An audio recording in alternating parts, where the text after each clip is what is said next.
qué pasa que se quedó pegado en mi computador. Espérense un poquito. A ver, ¿qué pasó?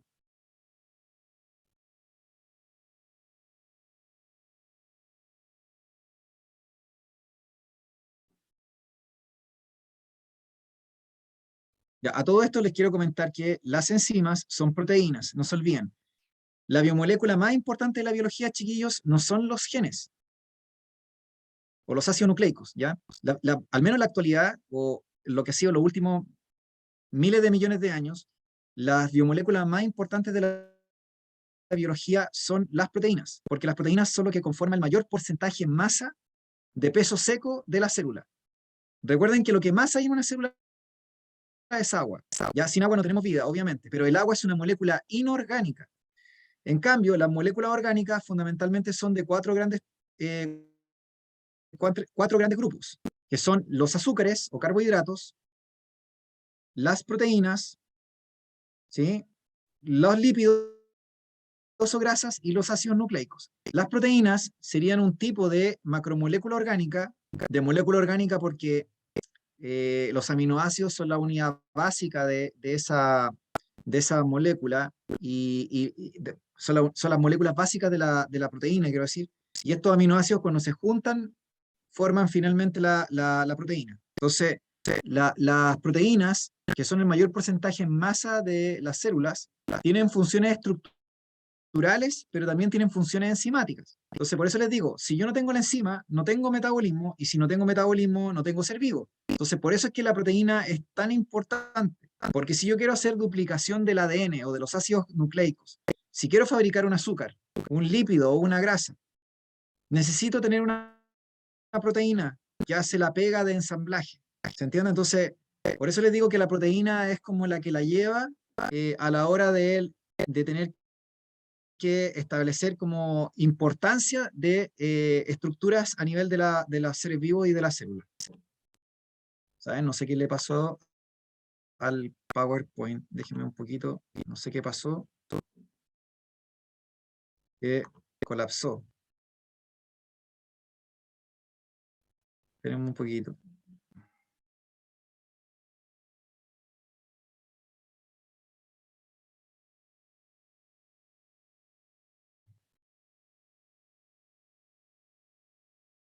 Ya, entonces, como les contaba anteriormente, me interesa que tengan eso presente, ¿ya? Y la última clase, para ir ya al grano, habíamos estado viendo diferencia entre célula procarionte y eucarionte.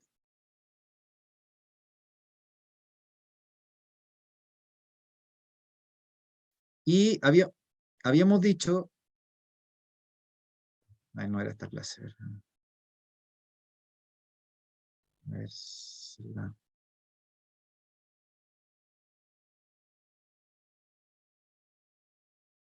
y ahí sí.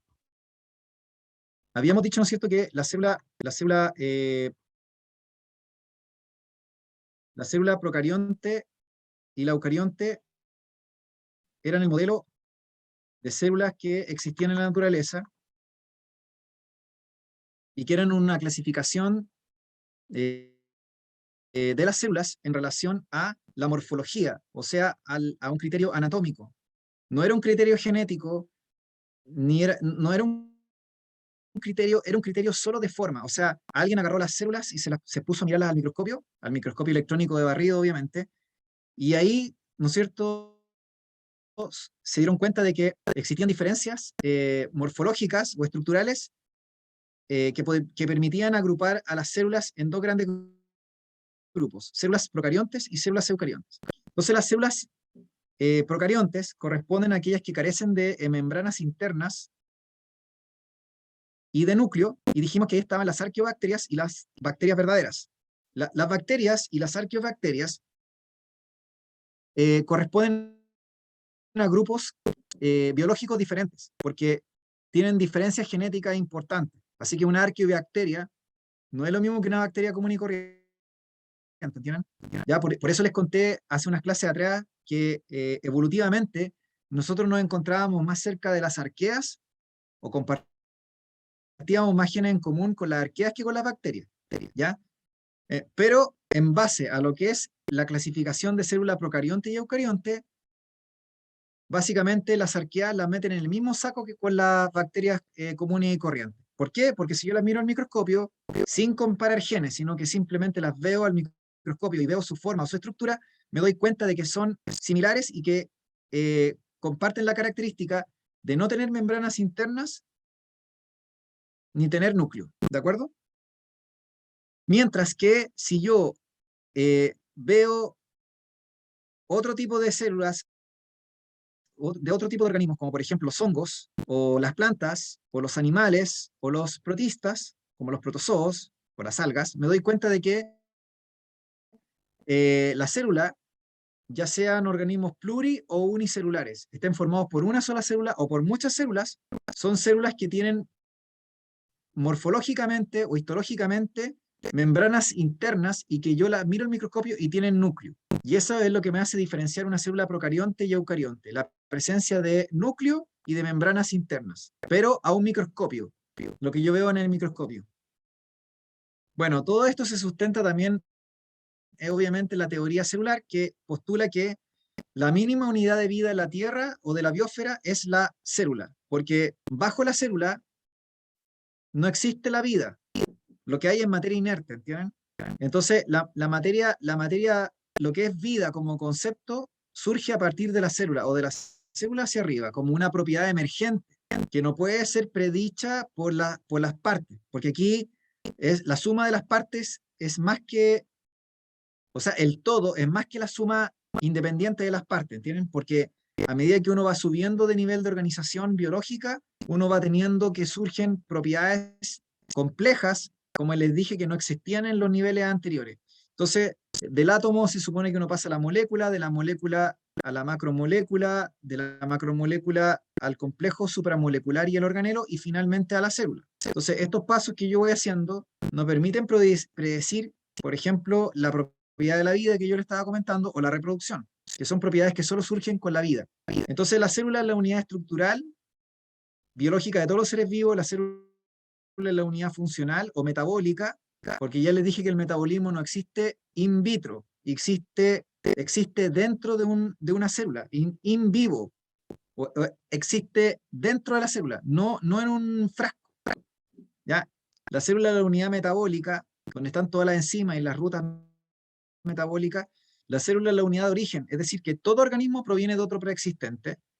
¿Por qué? Porque en el fondo acá estamos diciendo que una vez que se establecieron, ¿no es cierto?, los seres vivos en la biosfera, todo ser vivo que surgió no surge por generación espontánea, ¿entienden?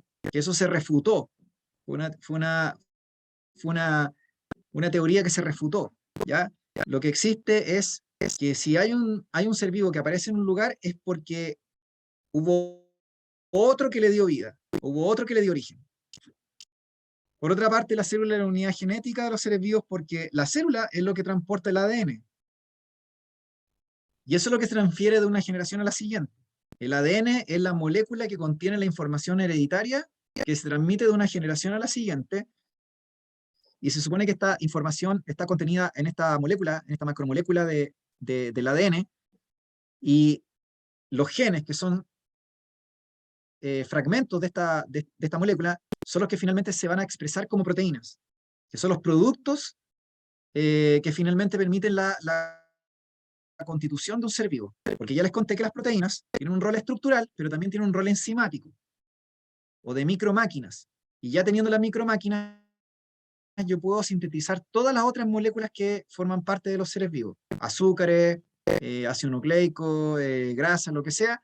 Y con eso puedo construir el ser vivo sin problema. Pero para eso necesito tener la enzima, ¿ya? ¿Y la enzima de dónde viene? La enzima se supone que viene codificada en un gen, que es ADN. Y ese ADN está en la célula. Entonces, la célula es la unidad genética porque contiene el ADN y lo traspasa de una generación a la siguiente. En el caso de los animales o de los mamíferos, a través de los óvulos y los espermios, que serían los gametos o células sexuales que portan la información hereditaria de los padres y que cuando ocurre la fecundación permiten formar un cigoto o embrión, o sea, un nuevo ser vivo. Que no sé si se dan cuenta lo grandioso que es esto también, porque si ustedes se fijan, nosotros todos somos unicelulares al momento de la concepción. Porque cuando se juntan los gametos, formamos una sola célula. Así que, obviamente, yo les digo, miren, los animales son todos pluricelulares, pero eso no significa decir que no fuimos unicelulares en un comienzo, porque me da lo mismo si se trata de una medusa o de una ameba, o sea, perdón, de un gusano plano, perdón, de un pato o lo que sea.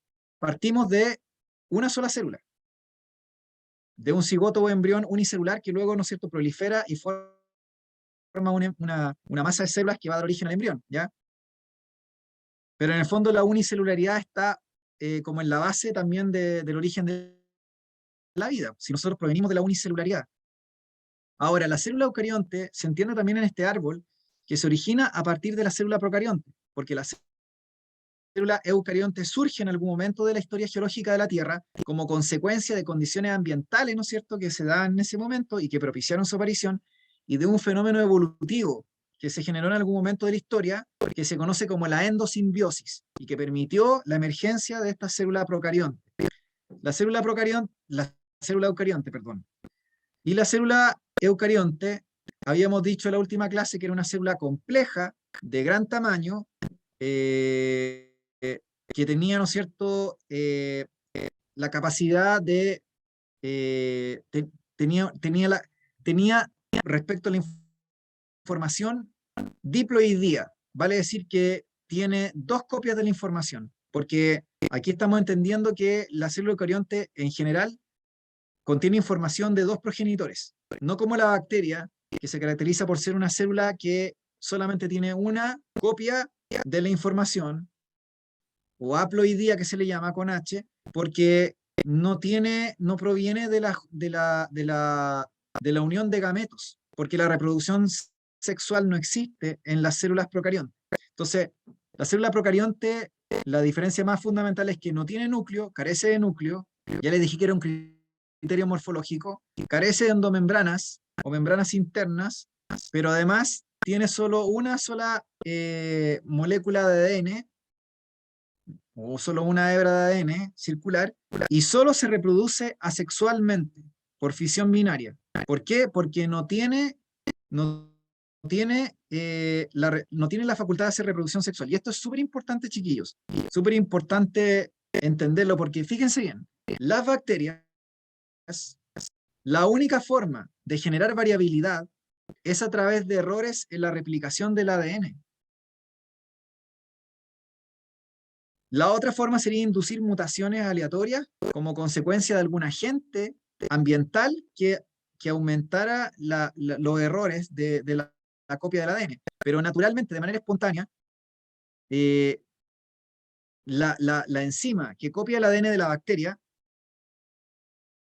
la ADN polimerasa de la bacteria, normalmente se equivoca cada cierto número de miles de pares de bases de nucleótido. Entonces, en el fondo, comete algunos errores. Son bajos, pero los comete. Entonces, en el fondo, la variabilidad de la bacteria, si nosotros nos ponemos bien estrictos, no debería existir porque la bacteria solo puede generar clones, que deberían ser idénticos entre sí. ¿Ya? Una bacteria se divide en dos y son dos clones, son idénticos entre sí, no hay variabilidad. Pero después de 10.000 generaciones, yo debería empezar a ver variabilidad genética, porque ya les dije que la enzima que copia el ADN comienza a cometer errores cada cierto número de miles de bases, de pares de bases nitrogenadas del ADN que va copiando.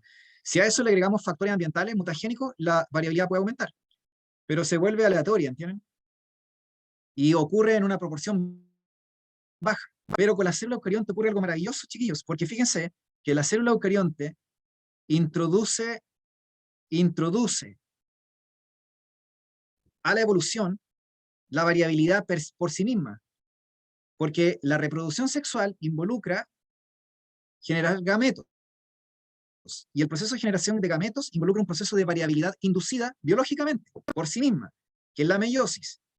Y ese proceso siempre va a generar que la prole sea diferente a los progenitores.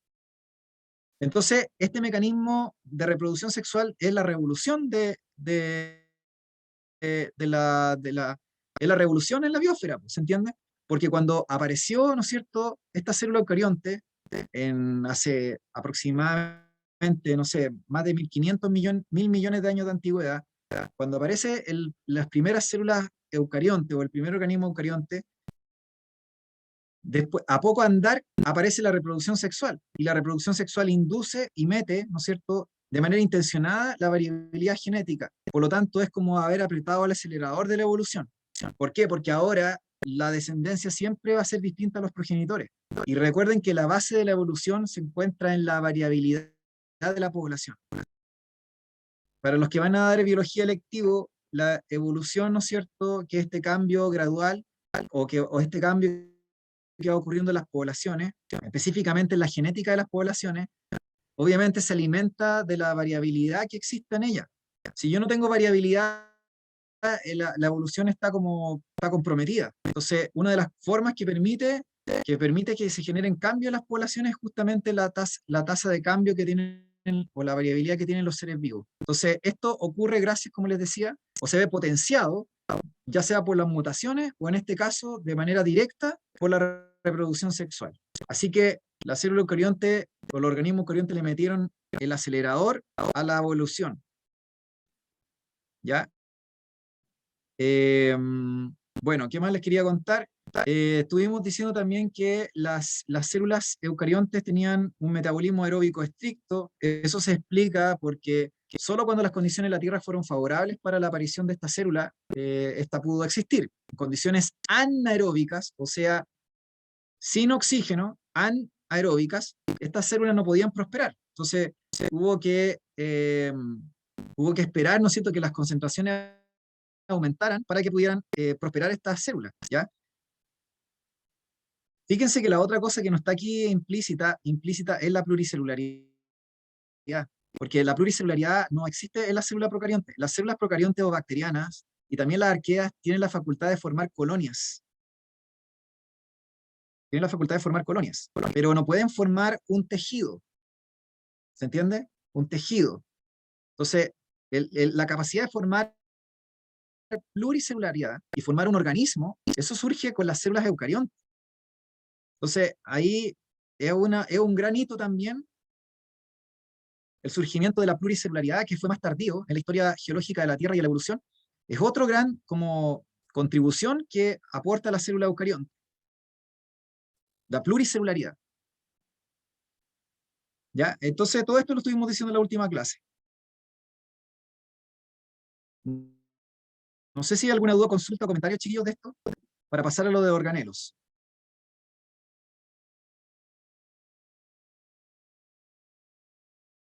De hecho, esto es maravilloso, chiquillos, porque en el fondo es como hablar un poco de historia. O sea, aquí si uno pudiéramos, aquí podríamos meternos a hablar de historia de geología. No sé si alguien quiere estudiar geología el día de mañana o le gustan las minas, o le gustaría estudiar ingeniería en minas, no sé, o lo que sea. Pero cuando uno empieza a hablar, uno se podría meter en todo lo que es también la historia geológica de la Tierra, la tectónica de placas, los periodos ¿cómo se llaman? Los distintos periodos de la historia de la vida de la Tierra, y eso cómo va acoplado con la evolución, o con la teoría de la evolución. Eso no entra en la PAE, ¿se entiende? Pero bueno. Ya, chiquillos, voy a saltarme la diapositiva hoy día, que es de organelos, para ir entrando ya de lleno a la clase de la materia de hoy.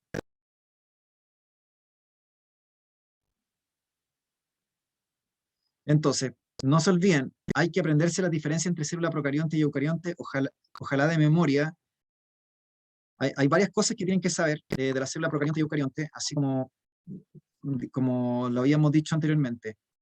La célula procarionte, la célula procarionte no tiene ni núcleo ni carioteca, o sea, membrana nuclear.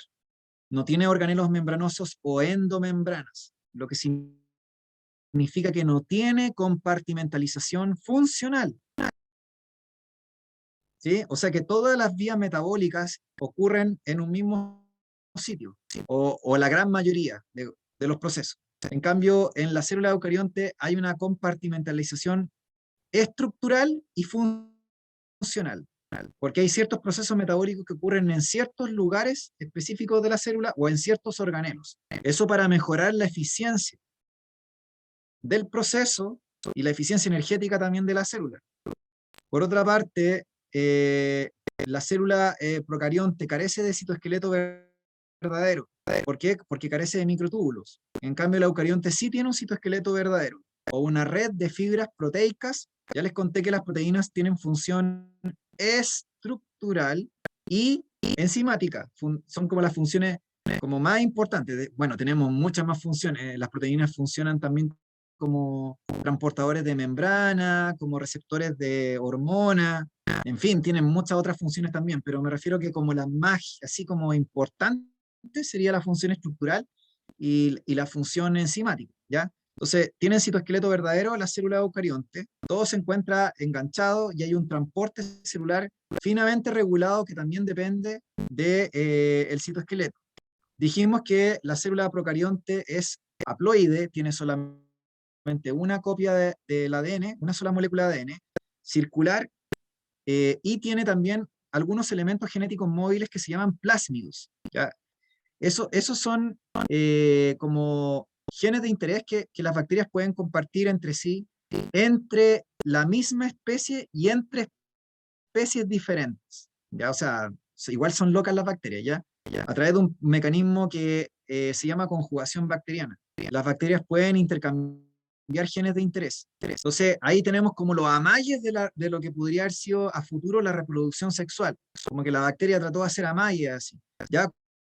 Como para aumentar la variabilidad, pero la variabilidad genética que podía aumentar por este intercambio de plásmidos o de elementos genéticos móviles igual es baja, porque corresponde a un gen el que puede estarse intercambiando. ¿Se entiende? No es como la variabilidad que otorga la reproducción sexual, que son miles de genes los que cambian en un proceso, ¿entienden? Pero bueno, la bacteria igual se las trataba de traer de alguna manera, ¿ya? Recuerden que en la actualidad la resistencia a los antibióticos se da por este mecanismo de intercambio de genes de interés, por la conjugación bacteriana, la resistencia a los antibióticos, ¿entiendes? Entonces es un mecanismo que sigue funcionando en la actualidad, que otorga algo de variabilidad genética, pero insisto, no se compara para nada con la reproducción sexual que da la eucarionte. La eucarionte dijimos que tiene el ADN diploide porque tenemos dos copias de la información. Hay una información materna y paterna, y esta molécula es tan gigante en comparación con la bacteria, que es mucho más chiquitita y que tiene un ADN más simple, que necesita ser compactada y comprimida por unas proteínas especiales llamadas histonas con H, y eso significa que como la información es tan masiva, obligatoriamente tenemos que compactar gran parte de esa información. Yo no sé si aquí viene algo súper importante, chillos, que tampoco está aquí explícito. No está explícito eso. Lo que aquí estamos diciendo es que como la información es tan masiva y tenemos que colocarla en un lugar reducido, hay una gran parte de la información que no se va a expresar, sino que va a estar fuera de servicio. Y solo la información más importante, urgente, es la que va a estar expresándose. ¿Se fijan? Porque no tiene sentido tener toda la información disponible. Nosotros necesitamos lo que tiene que ver con lo más urgente y con la información más necesaria para el funcionamiento. No es necesario toda la información. Entonces, si ustedes se fijan, aquí va a haber información que va a estar reprimida y otra que va a estar expresada en la célula de eucarionte, debido a su gran masividad de información. La masividad de información comparada con la bacteria es brutal, pues son como 3 órdenes de magnitud de mayor información que tenemos en el ADN de la célula eucarionte que la procarionte. O sea, el ADN humano tiene del orden de miles de millones de nucleótidos. En cambio, una bacteria puede tener 1 millón de nucleótidos o 1 millón de pares de pares de nucleótidos. ¿Ya? Entonces, es mucha la diferencia de información. Bueno, ya dijimos que la célula eucarionte puede hacer reproducción sexual y asexual. La asexual, perdón, ocurre por la mitosis, y la sexual ocurre por el proceso de formación de gametos y luego la fecundación. ¿Ya? El proceso de formación de gametos se llama meiosis. Entonces, estos dos procesos, mitosis y meiosis, solo son exclusivos de la célula eucarionte y no existen en la célula bacteriana o en la célula procarionte, porque ahí solo ocurre reproducción asexual por fisión binaria. Después hablamos también del metabolismo, dijimos que el metabolismo en las células procariontes era diverso, en el eucarionte es aeróbico estricto, o sea que es dependiente de oxígeno, independiente si es una planta, animal, o hongo, o protista, y eso sería. Ya, vamos a los organelos entonces. Chiquillos, ¿dudas o consultas para antes de pasar a lo de organelos? ¿O comentarios también? Espérense, voy a entrar a mi gato. Sí, pregúntenme nomás.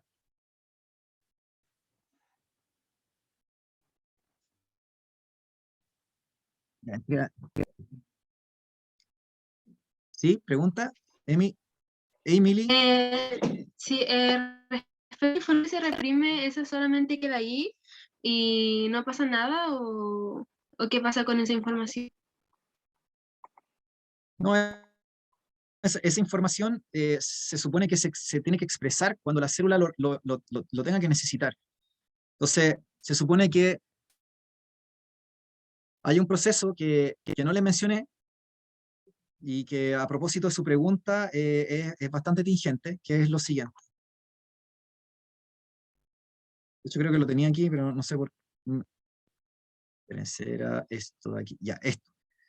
Resulta de que, mm, resulta de que en la célula eucarionte, en algún momento, ¿no es cierto?, se dio la transición hacia la pluricelularidad.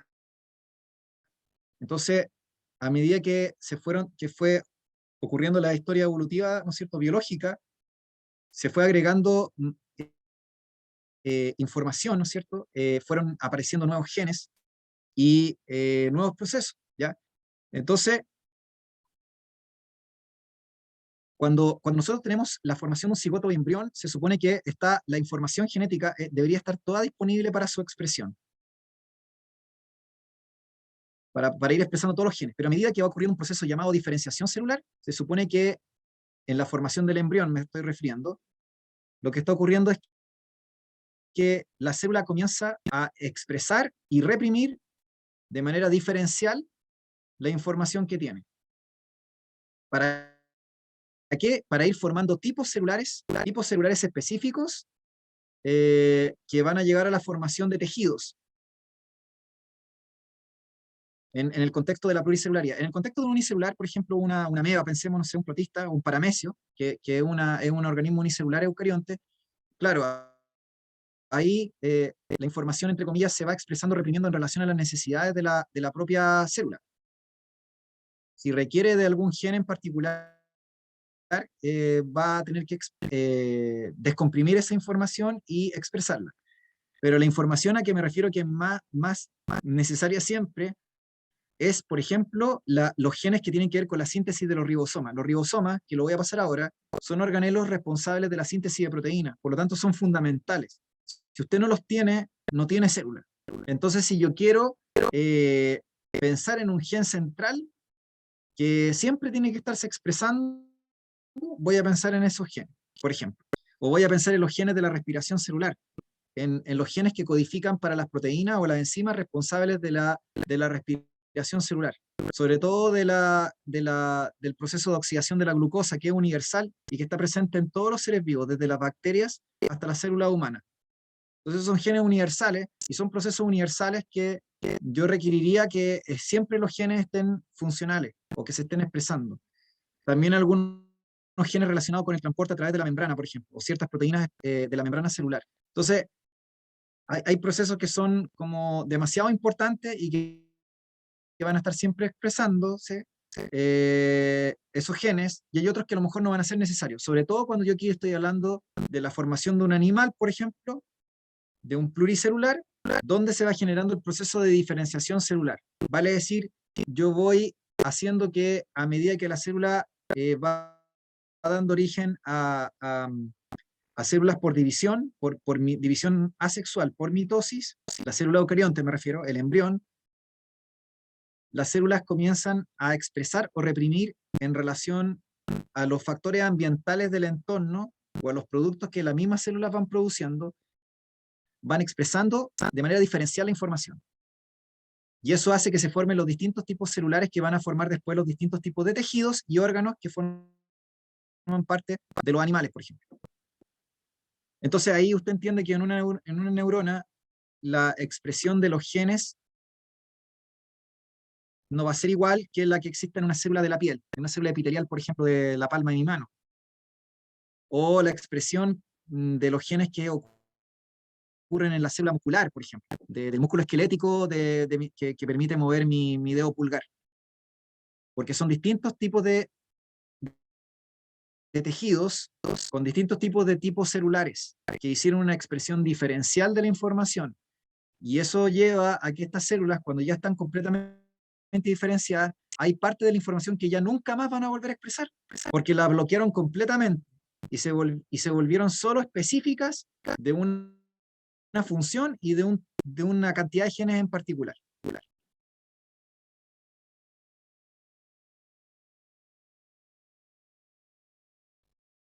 ¿Sí? Y ahora Sí. tengo más información y puedo entender un poco más. Ya no hay problema, sí, para eso estamos. Entonces, chiquillos y chiquillas, entonces, como les decía, les seguía contando. Acá lo de hoy día, lo que tiene que ver hoy día como con la materia es con el tema de los organelos. Entonces, lo primero es mencionarles que existen dos modelos de célula eucarionte que tenemos que aprender, que son la célula eucarionte vegetal y animal, que se las van a preguntar en la prueba, ¿ya? Y dijimos que era necesario manejar que esta célula eucarionte comparte características en común con todas las células eucariontes, independientes si son vegetales, animales, hongos o protistas. ¿Por qué? Porque todas las células eucariontes tienen que tener núcleo, tienen que tener organelos membranosos o endomembranas y tienen citoesqueleto, tienen la facultad de hacer mitosis o meiosis, o sea que se pueden reproducir asexual o sexualmente, y tienen también un sistema de síntesis de productos, que involucra, por ejemplo, el retículo rugoso, el liso y el aparato de Golgi, por decir algo. Pero existen distintos tipos de reinos, que es un tipo de clasificación taxonómica que permite diferenciar como grupos de seres vivos que tienen algunas diferencias que son bastante notables a nivel celular y obviamente también a nivel de tejido y órgano. Pero a nivel celular, yo veo que una de las diferencias que son realmente importantes de mencionar entre las células vegetales y las animales, que son los dos modelos que tenemos que saber, está la presencia de cloroplastos o plastidios fotosintéticos y, por ejemplo, la pared celular, que es una estructura que se encuentra por fuera de la membrana plasmática y que está hecha de polisacáridos o de azúcares complejos como la celulosa o la hemicelulosa. Y esta estructura rígida protege a la célula y le da también sostén, ¿ya? También, por ejemplo, me doy cuenta que en la célula vegetal aparece una gran como organelo membranoso que se llama vacuola central. Las vacuolas existen en la célula vegetal, en las células animales también, pero es una gran vacuola, por así decirlo. Y tiene un rol central en lo que es la mantención de la presión de agua de la célula de la planta. Esa estructura no existe o no se observa en las células animales, por ejemplo. Entonces, aquí vemos como tres cosas que destacan y que diferencian la célula eucarionte vegetal del animal. Pero, por ejemplo, lo demás está todo. Yo observo aparato de Golgi, retículos, observo el núcleo, la mitocondria, porque la mitocondria es parte de la respiración celular aeróbica. De hecho, la respiración celular aeróbica se explica por la mitocondria. Recuerden que la respiración celular puede ser con o sin oxígeno. Por eso existe respiración celular anaeróbica y aeróbica. Pero en la célula eucarionte, la respiración celular aeróbica es central para su funcionamiento, salvo algunas menciones honrosas, pero en grueso, la célula eucarionte necesita de la respiración celular aeróbica y ese proceso ocurre en el interior de la mitocondria. Entonces, da lo mismo si es vegetal, animal o lo que sea, hay mitocondrias. La célula animal, por su parte, ya les dije que comparte las mismas estructuras, pero no observo pared, no observo cloroplasto o plastido fotosintético, y lo que sí observo como de distinto es una estructura, unos complejos supramoleculares que se llaman centriolos. Eso sí, yo lo veo en la animal y no lo veo al menos en todas las células vegetales, porque sería una mentira si yo le dijera que no existen todas las células vegetales. De hecho, las plantas se clasifican en varias categorías taxonómicas.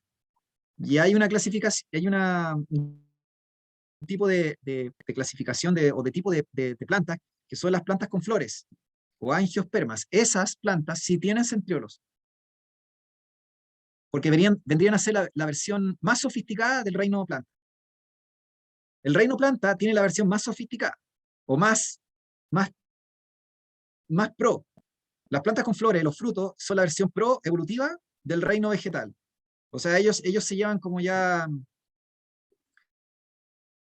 De hecho, aparecieron más tardíamente en la historia de la evolución de las plantas. ¿Ya? Entonces, bueno, en fin, eso sí tienen centriolos, ¿ya? Pero en general, el grueso de todas las otras plantas, los coníferas, no sé, los helechos, piensen en los musgos, en fin, carecen de centriolos, tienen otro tipo de estructura. Entonces, los centriolos como estructura, en general, yo las veo en las células vegetales, pero no en o sea, en las células animales, perdón, pero no en las vegetales. ¿Ya? Entonces ahí tendrían una diferencia también importante de destacar. Los corales es un tipo de animal, de invertebrado, según tengo entendido, un celenterio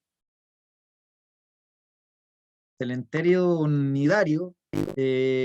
Claro, sí, hay un par de organismos, la babosa hay una babosa de mar que hace fotosíntesis, pero es porque ella cuando se alimenta de algas,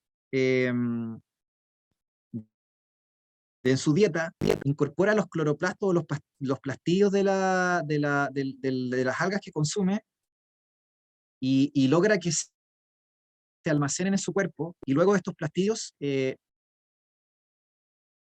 los plastidios tienen la facultad de autorreplicarse, porque al igual que las mitocondrias, no dependen del ciclo celular, chiquillos. Los plastidios y los cloroplastos, o los plastidios en general, y las mitocondrias no, son independientes del ciclo celular y tienen rasgos de autonomía, porque se supone que provienen de un organismo ancestral independiente. Por eso les decía que el eucarionte surge producto de una simbiosis entre la célula, entre dos bacterias, o entre una arquea y dos bacterias ancestrales también, ¿ya? Y esta asociación permitió el surgimiento de la célula eucarionte, de las células eucariontes que vemos en la actualidad. Entonces, los cloroplastos y las mitocondrias, incluso las que ustedes tienen, son independientes de sus propias células. Así de cara de palo hay que decir esto, ya, son independientes. ¿Por qué? Porque en el pasado se supone que fueron células de vida libre. Fueron células de vida libre, tienen su propio ADN, su propia ribosoma, hacen su propia síntesis de proteínas.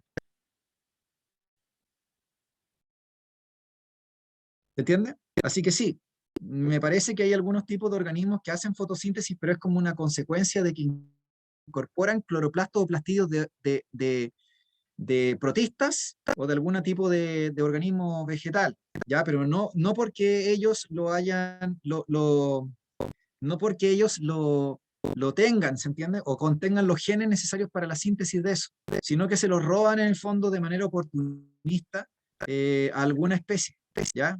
Eso.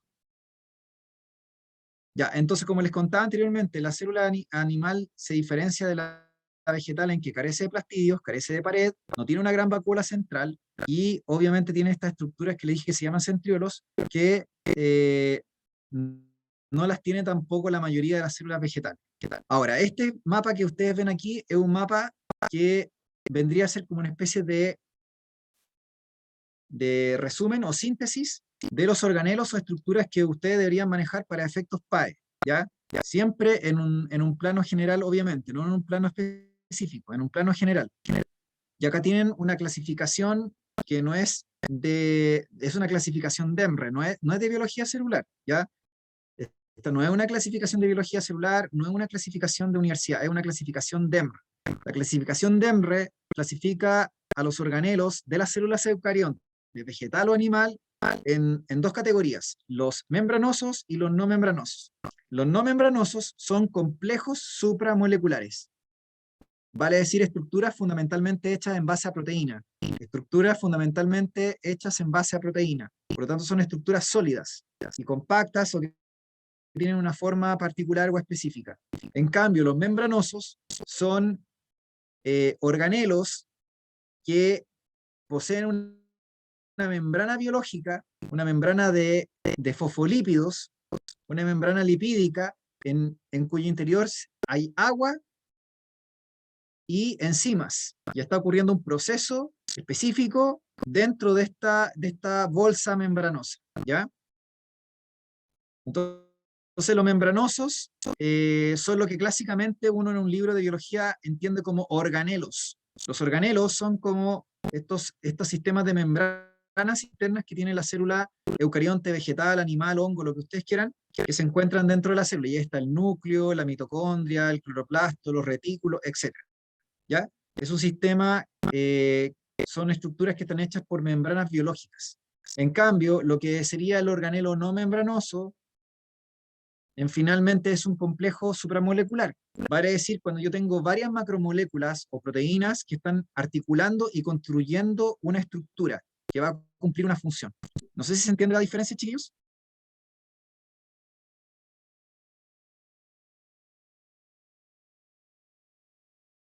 La membrana biológica es un tema muy interesante, se lo voy a mostrar aquí a la rápida. Una membrana biológica, los no membranosos son dependientes de la célula, porque en el fondo los genes que tiene la célula codifican para la síntesis de esas proteínas, y esas proteínas obviamente cada cierto tiempo tienen que ser reemplazadas, porque no son eternas, pueden tener daño celular. Entonces no es que sean independientes, son dependientes de la célula o de la síntesis de la célula. Lo que les dije yo que eran independientes o semi-independientes, porque ni siquiera tampoco es independiente, ¿ya? Semi-autónomos son los plastidios y las mitocondrias. Eso es lo que decía yo hace un rato atrás, con la teoría de la endosimbiosis. Ya, chiquillos, miren acá. En este mono estoy mostrando lo que sería la estructura de una membrana en general. Una membrana biológica es una estructura formada en base a lípidos. Inicialmente, en los inicios de la vida de la Tierra, las primeras membranas biológicas fundamentalmente fueron en base a ácido graso. ¿Ya? Los fosfolípidos aparecieron en algún momento, ¿ya? Pero inicialmente fueron ácidos grasos, y los ácidos grasos también tienen la facultad de formar esta estructura que se llama bicapa. La bicapa fundamentalmente es una estructura en donde la parte polar o afín al agua se pone en contacto con el agua, y la parte apolar o repelente del agua o hidrofóbica se oculta del agua, ¿ya? Entonces, una forma de formar una membrana biológica es formando bicapas, porque recuerden que tanto afuera como adentro de la célula hay agua. Entonces, por eso es que yo formo esta bicapa, por así decirlo. Tienen que imaginársela en 3 dimensiones, obviamente, ¿ya? Como pensar en 3 dimensiones, como algo así, como una estructura que va así y que forma una especie de esfera, ¿se entiende? Como en una célula. Entonces tengo una estructura que es dinámica, donde estas estructuras se mueven entre sí, ¿ya? Entonces básicamente las membranas biológicas, sea la membrana plasmática o celular que mira hacia el exterior de la célula, o sea una membrana interna, todas tienen esta estructura central, que es una bicapa de fosfolípidos, donde el fosfolípido es una grasa, o sea, un lípido que se caracteriza por tener una cabeza polar y dos ácidos grasos que son incompatibles con el agua, que son apolares.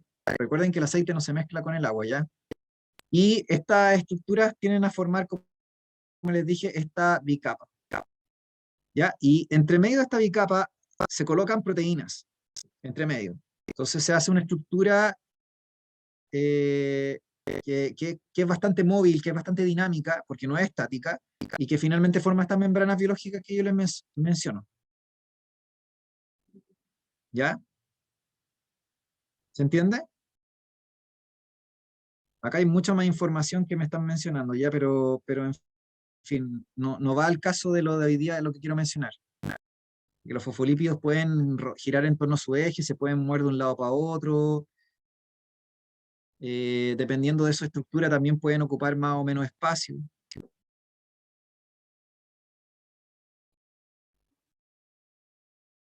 Aquí había algo interesante.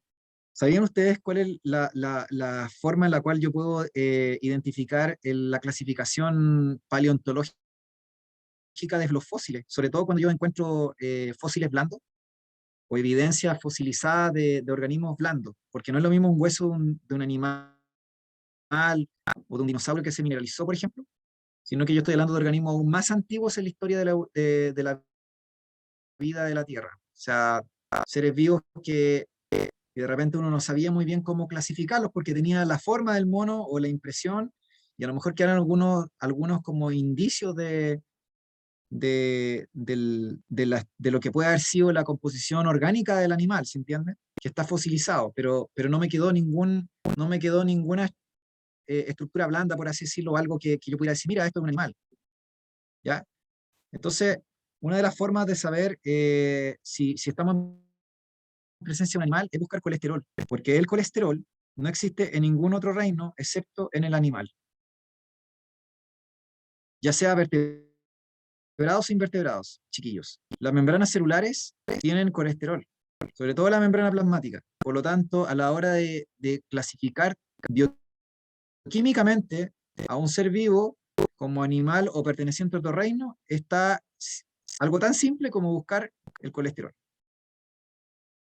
Y esto lo han hecho en los fósiles, imagínense. Han encontrado colesterol fosilizado en rocas y han podido de esa forma poder clasificar lo que encontraron. Ya, entonces, como les dije anteriormente, los organelos membranosos entonces están hechos por una bicapa fosfolipídica junto con proteínas, o sea, una estructura lipoproteica en cuyo interior se encuentran enzimas que cumplen una función específica. Y tengo los de membrana doble y los de membrana simple. Los de membrana doble son el núcleo, las mitocondrias y los cloroplastos o plastidios, y los de membrana simple son el retículo rugoso, el liso, el aparato de Golgi, el peroxisoma, obviamente los lisosomas y la vacuola. Aquí en esta clasificación metí todos los organelos, independientes si son vegetales o animales, como para que estuviera como el resumen. Si ustedes se fijan acá, hay algo bien importante que mencionar. Existen 3 lugares donde yo puedo encontrar ADN. Existen 3 lugares donde yo puedo encontrar ADN. Yo puedo encontrar ADN en el núcleo, en el interior de las mitocondrias y en el interior de los cloroplastos, porque yo les dije previamente que las mitocondrias y plastidios o cloroplastos son organelos semiautónomos que pueden hacer su propia síntesis de proteínas. Entonces, en el fondo, yo puedo encontrar, insisto, en una célula vegetal, por ejemplo, en el interior de 3 estructuras puedo encontrar ADN: núcleo, cloroplastos y mitocondrias. Y en el caso de una célula humana, por ejemplo, o una célula animal, yo podría encontrar ADN en 2 estructuras: núcleo y mitocondrias. ¿Se fijan? Y esto así como en un plano súper genérico. Ya, volviendo entonces a los organelos. Bueno, acá hay una tabla que habla un poquito de la diferencia entre célula animal y vegetal, ya lo habíamos mencionado recién, ya la presencia de centriolos, la presencia de plastidios o cloroplastos, la presencia de pared celular, que sabemos que la vegetal está y en la animal no, y la presencia de vacuola central. Hay otras diferencias que podemos agregar, pero por lo menos estas son las principales.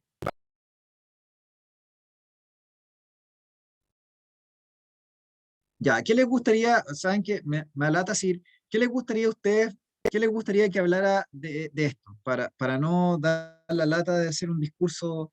¿Qué les gustaría que yo hablara respecto de estos organelos? Primero,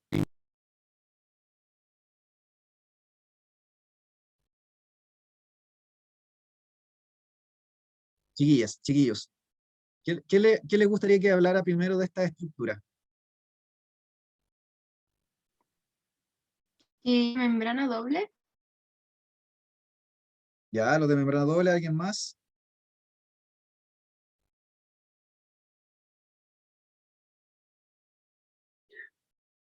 Mitocondria y retículos, ya.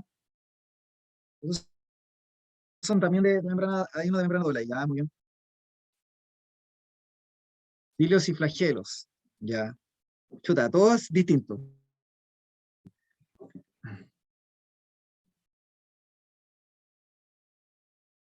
Ah, los ribosomas. Ya, ¿nadie más? Ya, bueno, en relación a los que me han dicho acá, eh, ya, voy a partir las estructuras, si hubiera que decir cuáles son las estructuras más universales, o sea, las que ustedes van a encontrar en procariontes y eucariontes, y dentro de los eucariontes, animal, vegetal, hongo, independiente. Si yo tuviera que hablar de las estructuras más universales, yo no podría decir citoesqueleto, porque dijimos hace un rato atrás, o en el repaso, que las bacterias o células procariontes carecen de citoesqueleto verdadero. Las eucariontes sí tienen citoesqueleto, pero las procariontes no. En las bacterias puedo encontrar flagelos, independientes, que estructuralmente son muy distintos a los flagelos de las células eucariontes, pero en las células eucariontes no encuentro flagelos o cilios en todas las células. De hecho, las células vegetales carecen de cilios y flagelos. Entonces no es una estructura universal. Los centríolos tampoco, porque acabamos de decir que están presentes en la célula animal para efectos PAE, pero no en la vegetal. Y obviamente los organelos membranosos ya sabemos que no están en las bacterias, y entonces no tendría sentido que usted me dijera mitocondria, porque no están en las células procariontes, así que ni siquiera vamos a agarrar de los membranosos. Entonces, ¿cuáles son las estructuras universales? En primer lugar, la membrana celular plasmática, el límite que separa el medio interno del medio externo. Y en segundo lugar, los ribosomas, que ya les conté que son las estructuras ultra súper necesarias, y de hecho, les conté la clase pasada que el ribosoma tiene dos subunidades, una menor y la mayor, y la menor contiene una secuencia de un gen, digamos, ancestral, que es la secuencia más conservada de toda la naturaleza. Ese gen es como el gen universal, es como el que no puede faltar, ¿entienden? Porque el ribosoma se encarga de la síntesis de proteínas. Si yo no tengo nada. Entonces necesitábamos tener ribosoma. Entonces donde yo voy, yo estoy seguro que voy a encontrar siempre, independiente de la célula, y si es procarionte y eucarionte, membrana celular o plasmática y ribosomas.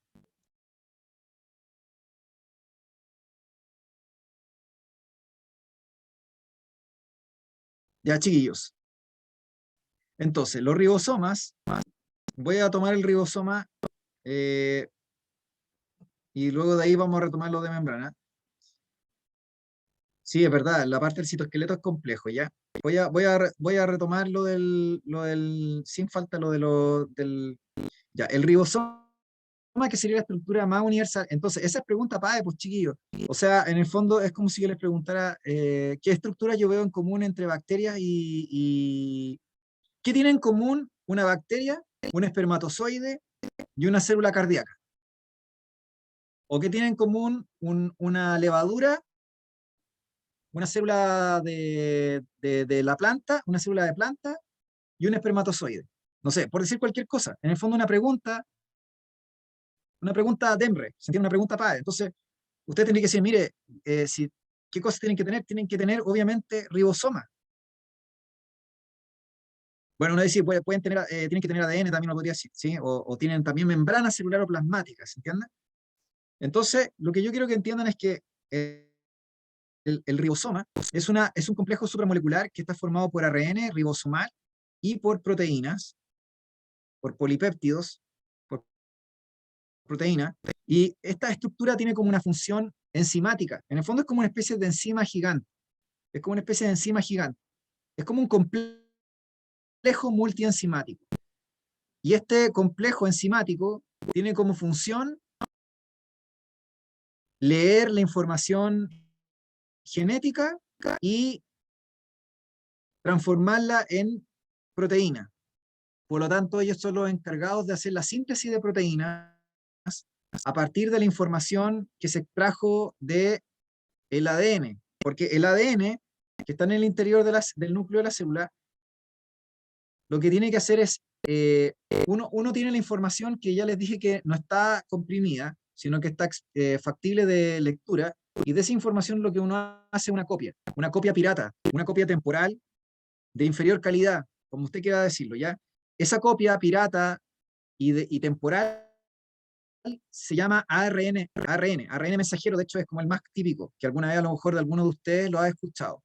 Ese es el que finalmente se lee por el ribosoma, y ese ribosoma, esa información que lee el ribosoma, lo expresa o lo transforma en proteína. De la lectura de esa secuencia de nucleótidos del ARN mensajero, lo que hace el ribosoma es generar una cadena de aminoácidos, o sea, un polipéptido, o sea, una proteína.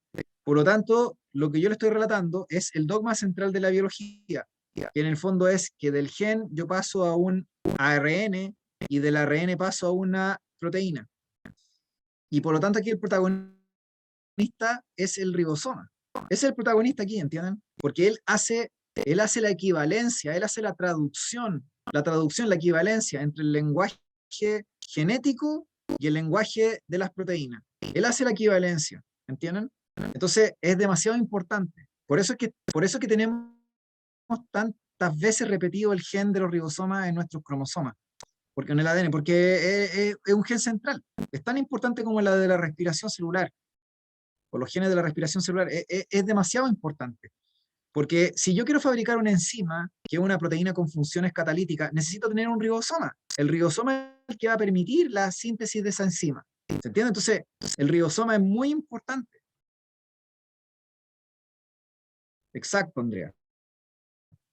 Por lo tanto, si ustedes se fijan, este ribosoma, que está formado por una subunidad menor y una mayor, es un complejo supramolecular.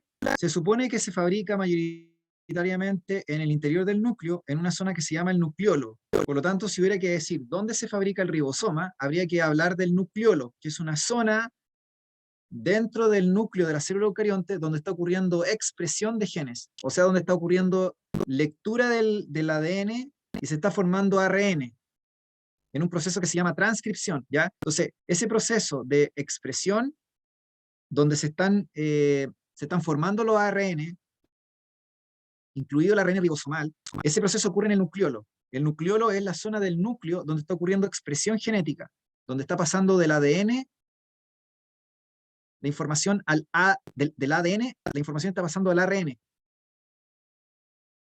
Se está haciendo una copia pirata, insisto. Usted no va a tocar el ADN no se toca. Yo lo que hago es fotocopiar, sacar una fotocopia pirata. Esa es la que va a salir del núcleo. Esa es la que se va a terminar expresando, ¿entienden? Entonces, como les decía, la zona del nucleolo es donde está ocurriendo la expresión de la información, donde se está ocurriendo la lectura y la formación de los ARN, o la expresión de los genes, y donde está ocurriendo la formación o el ensamblaje de los ribosomas. Y los ribosomas son los que hacen la síntesis de proteínas. Estos ribosomas no se encuentran en cualquier parte. Se supone que se encuentran concentrados en una estructura membranosa que se llama retículo endoplámico rugoso. Entonces, aquí empieza a calzar toda la historia que yo le estoy relatando. Resulta de que el núcleo, que ya les dije que es el lugar donde se encuentra almacenada la información genética y donde está ocurriendo expresión de esa información, o sea, donde están leyéndose ciertos genes y se están formando estos transcritos o estas copias piratas temporales y se están formando los ribosomas, lo que está inmediatamente alrededor de este núcleo es un sistema de bolsas que se llaman retículos. Y lo primero que está es el retículo rugoso. Y se llama rugoso porque cuando yo lo veo al microscopio, literalmente se ve como si tuviera pelotitas o rugosidades, y esas pelotitas o rugosidades son los ribosomas. Los ribosomas solitos se van a instalar ahí, en su mayoría, porque no todos, el 100% no es que esté aquí, el 90% se pone ahí. ¿Ya? El otro 10% se reparte en el citoplasma y en otro organelo. Pero el 90% está metido ahí.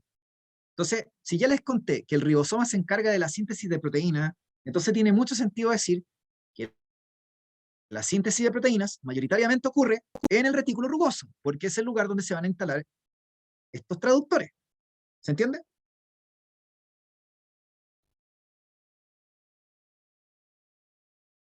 ¿Ya?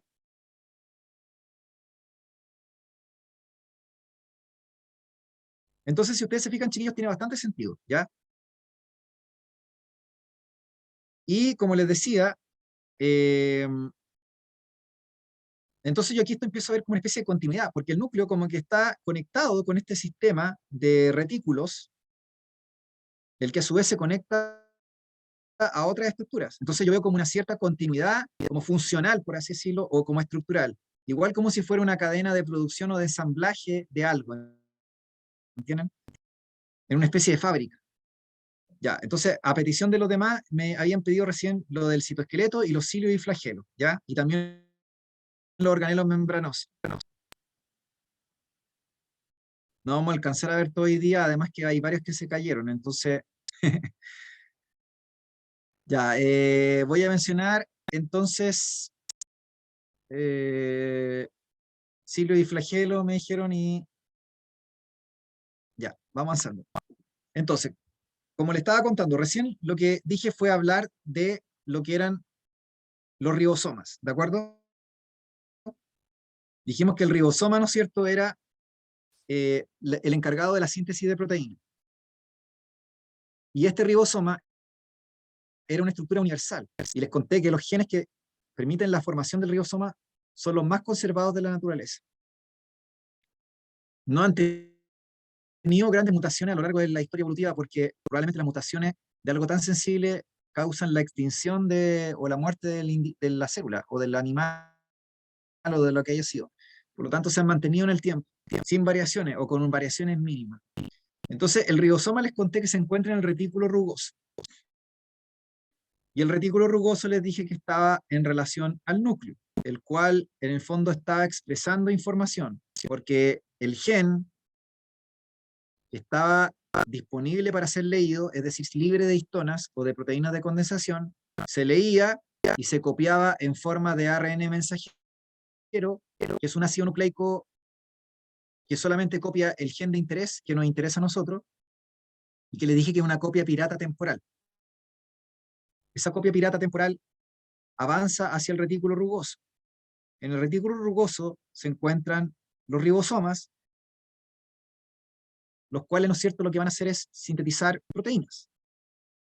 Y estas proteínas sintetizadas por este retículo rugoso, que es un organelo membranoso, se supone que tienen que seguir un trayecto. ¿Para qué? Para que puedan ser exportadas de la célula o puedan asociarse a la membrana plasmática o celular. Por lo tanto, lo que yo les estoy mostrando aquí en la imagen es una ruta de secreción de productos de exportación, donde yo parto con un producto elaborado en el retículo rugoso que luego debe pasar por el liso. Entonces, usted dice, bueno, ¿qué es el liso? El retículo liso es la continuación del rugoso, solo que en vez de tener ribosomas, no los tiene. En la superficie de la membrana no están los ribosomas enchufados. Pero es como la continuación. Entonces, el rugoso se continúa con el liso. Por lo tanto, lo que yo fabriqué en el interior del rugoso tiene que pasar por el liso. Y luego lo que se pasa por el liso, o lo que se fabrica en el liso, tiene que avanzar en dirección hacia una estructura que voy a hablar más adelante, que se llama aparato de Golgi, que es como una central de delivery o de despacho. Entonces, esta central de despacho lo que hace es finalmente empaquetar un producto de secreción y mandarlo en dirección hacia la membrana celular, ya sea para que sea liberado hacia el exterior o exocitado, o para que se incorpore a la membrana. Entonces, si ustedes se fijan, hay una secuencia de pasos y hay como una ruta específica donde los productos, por ejemplo, en este caso una proteína sigue un trayecto, ¿de acuerdo? Ya, volvamos entonces a lo que estábamos hablando de los organelos no membranosos. Hace un rato atrás les conté que la célula tenía una estructura, y con esto voy a ir terminando, una estructura de fibras proteicas con un rol estructural que se llamaba citoesqueleto y que tenían como función fundamental mantener los organelos anclados o estructuras ancladas, pero también facilitar el transporte interno. Por ejemplo, lo que yo les conté recién de esta ruta de secreción, las vesículas o estas bolsitas que ustedes ven ahí no van flotando. No es que usted vea una bolsita que va flotando, no, aquí no flota nada, acá todo se supone que está enganchado, ya hay unas verdaderas rutas o vías de transporte de bolsas con productos internos que van a ir en dirección hacia la membrana, por ejemplo, porque tienen que ser liberados hacia afuera de la célula, hacia el extracelular. Entonces, hay vías o rutas del citoesqueleto que permiten el transporte de vesículas o de bolsas membranosas chiquititas que contienen un producto de secreción. Entonces, el citoesqueleto se encarga de eso. Y el citoesqueleto está básicamente formado por 3 grandes grupos de fibras proteicas, que son los microfilamentos, los filamentos intermedios y los microtúbulos. Estos detalles no es tan relevante, ¿ya? Antes era relevante, para efectos PA esto no es relevante. Entonces, no me interesa que se aprendan esto de memoria. Si hubiera que decirle a usted algo que tienen Profe, que una quedarse consulta. en mente, dígame.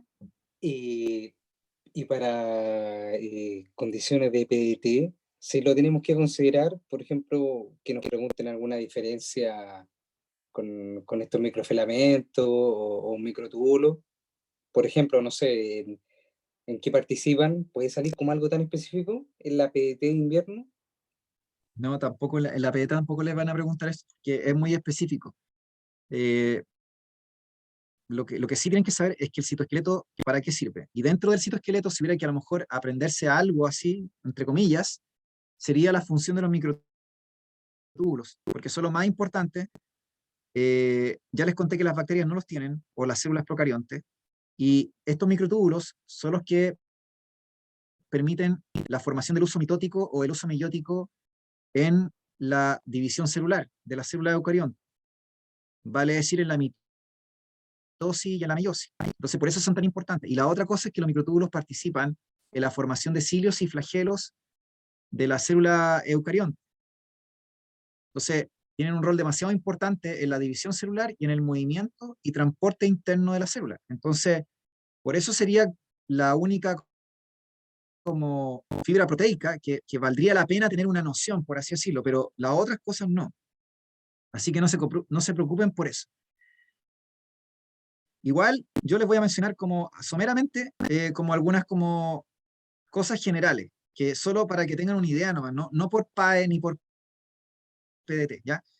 Por ejemplo, los microfilamentos son fibras proteicas que están formadas por actina, que es una proteína globular que se va agrupando, y esta proteína, estos filamentos discurren por debajo de la membrana celular o plasmática, anclando las proteínas de membrana. Por lo tanto, esta estructura fundamentalmente es rígida, más que flexible, y tiene una función de anclaje.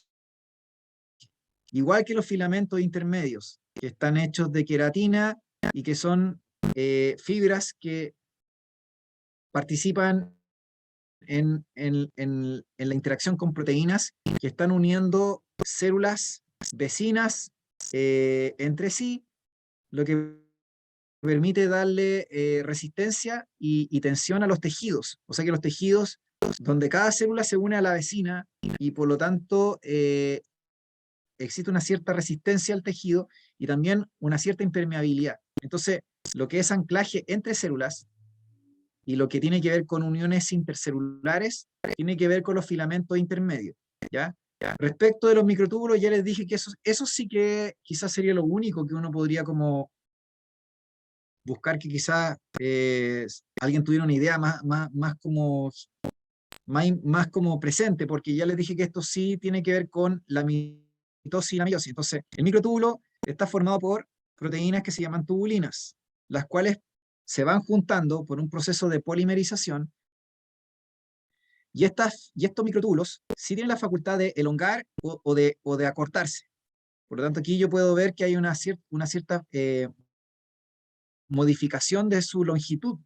Entonces, todo lo que tiene que ver con movimiento involucra a los microtúbulos por lo mismo que le estoy mencionando. Entonces, el transporte interno y el movimiento celular tiene que ver con microtúbulos.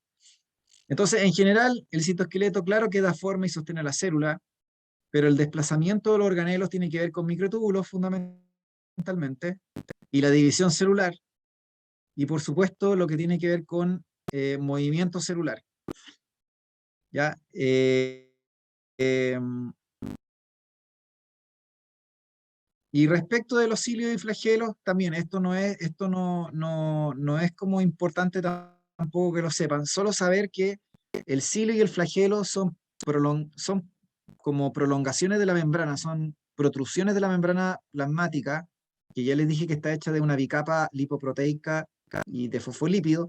Entonces, estas protrusiones en su interior contienen microtúbulos que están unidos entre sí por varios tipos de proteínas y que tienen la facultad de moverse. Tienen la facultad de moverse porque las proteínas pueden acoplarse o desacoplarse entre sí con gasto de energía de ATP, y eso permite que puedan tener movimiento. Entonces, cada vez que yo hablo de cilios y flagelos, yo hablo de estructuras móviles. Y quizás lo más relevante de todo esto no es tanto la estructura, porque yo le dije que eso no entra. Eso entraba en la antigua PSU de hace como 10 años atrás, ¿entienden? Así que si usted me dijera, profe, tengo que aprenderme, esa cuestión habría sido válida hace 10 años atrás, pero no ahora. Esto ya no es relevante. Hace como, no sé, más de 5 años que dejó de ser esto relevante, pero sí lo que importa es que en la base cada, de cada cilio y flagelo, que está hecho por microtúbulos, se encuentra un centriolo. Entonces, aquí viene, tú me dices ya, pero vayamos al grano. Acá viene el grano, chiquillos. Yo les dije recién que la célula vegetal se diferenciaba del animal en que la vegetal, exceptuando las plantas con flores, no tienen centriolos. Si yo le estoy diciendo a ustedes que aquí los cilios y flagelos en la base tienen un centriolo modificado, que se llama cuerpo basal, entonces en el fondo lo que les quiero decir es que las células vegetales no deberían tener cilios ni flagelos porque no tienen centriolos. Si no tienen centriolos no pueden tener cilios y flagelos, ¿entienden? Entonces, para efectos PDT o si usted quiere PAE o lo que sea, eso sería lo relevante de saber. Nada más, ¿entienden? No como el detalle de la estructura y qué sé yo, sino que, por ejemplo, las células vegetales no pueden tener cilios ni flagelos porque no tienen centriolos, ya que en la base de cada cilio y flagelo hay un centriolo modificado.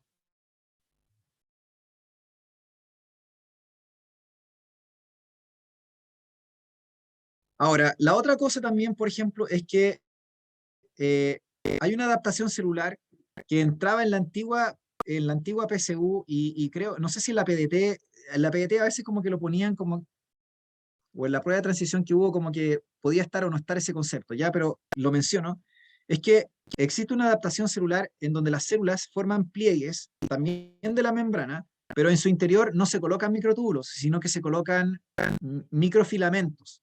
Y esa estructura es rígida y no se mueve ni a cañones. Es dura, es rígida, ¿entienden? Es como si tuviera los dedos tiesos. Entonces, esa estructura se llama microvellosidad y tiene por objetivo aumentar la superficie de absorción de las células, y que es una adaptación celular, y que era una mula que puso el DEMRE hace como 5 años, no sé, de hace años atrás. Y esa cuestión yo creo que nunca la preguntaron, o sea, la pusieron en la declaración de principios del DEMRE, pero es como una constitución política. De que lo vayan a preguntar en la práctica es como otra cosa, ¿entienden? Pero ese detalle que estoy diciendo me hace diferenciar que el cilio y el flagelo se mueven, ¿entienden? Es móvil. Los cilios son muchos. El flagelo es un solo cilio, es un cilio largo, es único, es un solo cilio. Eso es, o sea, usted me podría decir, el flagelo es distinto al cilio. No, es la misma cuestión, solo que tiene una mayor longitud, ¿ya? Pero los cilios estructuralmente y los flagelos estructuralmente son iguales, ¿entienden? En la base tienen un centriolo y están hechos por microtúbulos. Entonces, los cilios en las células, por ejemplo, del epitelio respiratorio o del epitelio del aparato reproductor femenino, en las trompas de falopio, por ejemplo, tienen la facultad de moverse. Entonces, tiene una función de barrido para permitir el movimiento de las secreciones, ¿ya? Entonces, ahí hay una función de movimiento, de limpieza. En el caso del flagelo, en el caso del espermatozoide, la función es movimiento, obviamente, ¿ya? Y esto lo digo para diferenciar lo que yo le estaba contando recién, de que hay una adaptación celular donde las células, por ejemplo, intestinales o las células del estómago tienen como pliegues microscópicos, obviamente, porque no se ven a simple vista, que se parecen a los cilios, pero la diferencia está en que no se mueven, que son duros. Y esos pliegues que tienen esas células, en su interior tienen microfilamentos y la función es simplemente aumentar la superficie de absorción. No tiene nada que ver con movimiento, ni con limpieza, ni nada. ¿Entienden? Es algo distinto. No sé si quedó clara la distinción entre una microvellosidad y un cilio, chiquillos, chiquillas.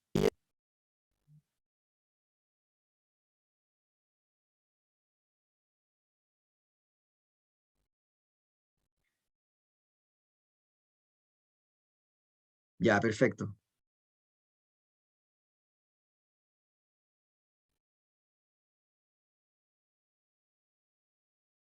Ya, entonces, y tiene toda la lógica, porque yo recién dije, los microfilamentos van por debajo de la membrana celular o plasmática anclando proteínas de membrana, proteínas que tengan función de enzimática, de transporte, de, ¿cómo se llama?, de receptores de membrana, en fin, van haciendo anclaje de proteínas de membrana de superficie.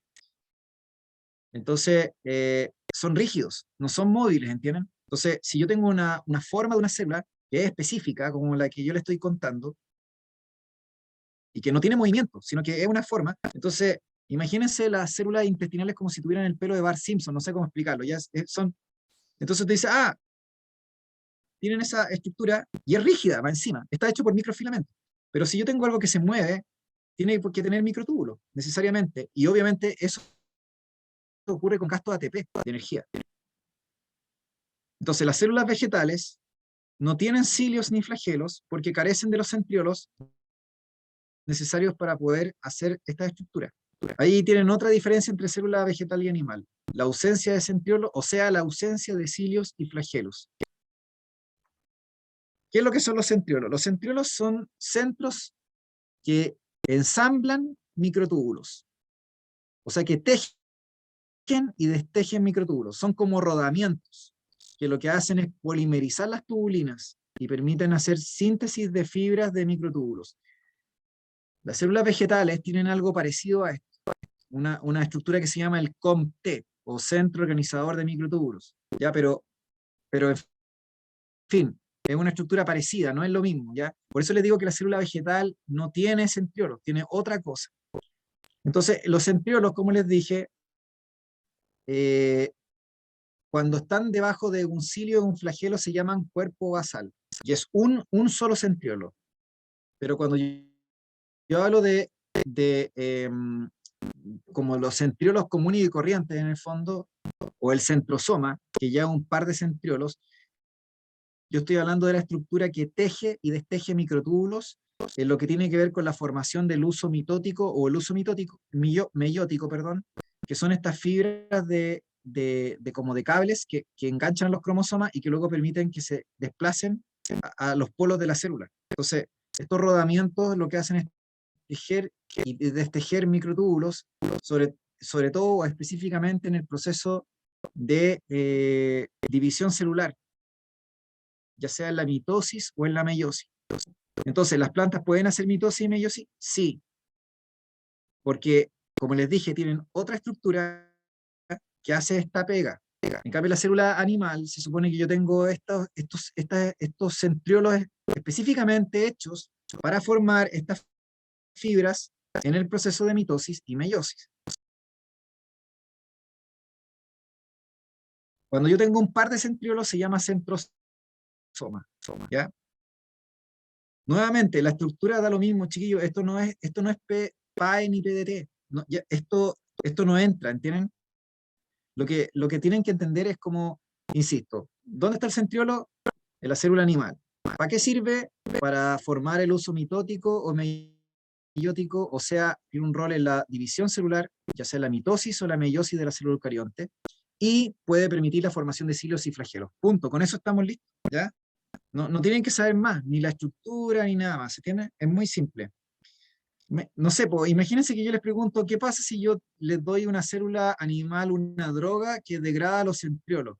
Les doy a una célula una droga que degrada los centriolos, o que impide la polimerización o la unión de las tubulinas para formar los microtúbulos. Entonces, les doy, esa sería una pregunta PAE, una pregunta PDT. A una célula en cultivo animal, le doy una droga que inhibe la formación de microtúbulos. ¿Qué es lo que yo podría observar en la célula? Esa sería una pregunta, porque le estaría preguntando si entienden para qué sirven los microtúbulos. ¿Se entiende? ¿O qué pasa si echo a perder los centriolos? ¿Se fijan? Eso ya es como ya una pregunta orientada hacia lo que podría preguntar la PDT o la PAE. ¿Se fijan? Porque es como una pregunta de aplicación, o una pregunta de razonamiento. Ya, chiquillos, entonces, para ir cerrando, no sé si tienen alguna duda o consulta. La idea es que En el fondo, vamos a tener que terminar esto la próxima clase. Ya yo no tendría problema en seguir, pero tampoco quiero abusar de su tiempo. Y ¿tienen alguna duda o consulta, chiquillos? Para ir cerrando ya.